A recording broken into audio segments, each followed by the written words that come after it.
Hey, so here's the thing, when I lived in London, I noticed teenagers never said, I must study. They said, I have to study.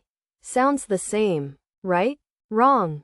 There's a tiny shift that makes you sound 100% more natural. Today, we're cracking the code of have to and don't have to, the exact phrases native teens use when talking about what they're forced to do and what they're totally free to skip. Ready? First tip, and this is crucial, have to means you have absolutely no choice. 0. Zilch. Listen to this. I have to go to school tomorrow. That's not optional. You're going. But here's what makes native speakers different. They also use it in the past. I had to wake up at 5 a.m. yesterday because my alarm went crazy. See? Past tense. Most learners forget this exists. Present. Have, has to. Past. Had to. Future. Will have to. Write this down. Okay. This is where everyone messes up.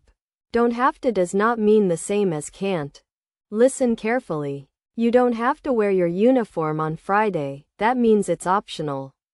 You can choose. But you can't wear pajamas to school, that's a prohibition. It's forbidden.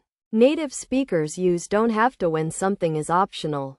When you have freedom. Can't is when it's literally impossible or forbidden. This difference? It changes everything in how you sound. When Turkish students mix these up, they sound like robots reading rules. Don't be that person. Real example time.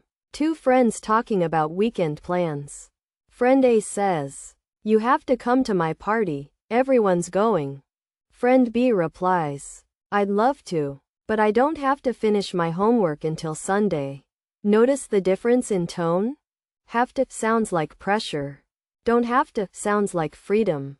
Native speakers signal this with their voice and the situations they choose. When you're describing obligations, you sound stressed. When you're describing freedoms, you sound relieved. This is the subtext that makes you sound native. The grammar is just words, the feeling is everything. Here's a pro move. Native teens use contrasts to sound more fluent. Listen, I have to go home at 10 p.m.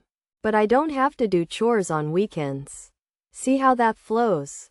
The contrast makes you sound thoughtful, not robotic. Try building sentences with, but between your obligations and freedoms, I have to study for exams. But I don't have to study every single night. This technique is gold because it shows nuance. You're not just listing rules. You're showing you understand the difference between what's required and what's your choice. Native speakers do this constantly in real conversations.